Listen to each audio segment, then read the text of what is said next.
پھر ایک اور حدیث میں آپ نے بڑی معروف فرمایا جب آپ نے سنیا کے ممبر پر چڑھ رہے 3 مرتبہ آپ نے آمین کہا. اس میں سے ایک موقع یہ تھا کہ آپ صلی اللہ علیہ وسلم کہتے ہیں کہ جب میں نے آمین کہا اصل میں وہ فرشتہ بد دعا کر رہا تھا. فرمایا ہلاک ہو جائے وہ انسان، تباہ و برباد ہو جائے وہ انسان جس کی زندگی میں یہ ماہ مبارک آ جائے، اسے یہ نصیب بھی ہو جائے، پھر بھی وہ اللہ رب العزت سے اپنے گناہ معاف نہ کروا سکے، جہنم سے آزادی نہ پا سکے، اللہ کو راضی نہ کر سکے. فرمایا کہ وہ انسان تباہ اور برباد ہو جائے. اور اس بات پر اللہ کے نبی آمین کہہ رہے ہیں،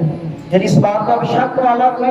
لمحہ بھی موجود نہیں کہ بندہ کہہ سکے کوئی انسان ایسا ہو تو وہ تباہ و برباد نہیں ہوگا. اللہ کے نبی آمین کہہ رہے اور فرشتہ بد دعا کر رہا ہے. اس کا مطلب کنفرم بات یہ ہے کہ بندہ یہ موقع ملنے کے باوجود اپنی بد عادات میں اسی طرح لفڑا رہے، گناہوں میں اسی طرح گرک رہے، اپنی روٹین نہ بدلے، اسی طرح جس طرح پہلے نمازوں کو ضائع کرتا تھا، روزوں کو چھوڑنے والا، لوگوں کی حق تلفی کرنے والا، جھوٹ بولنے والا، نفرت بغض حسرت کینہ دل میں رکھنے والا،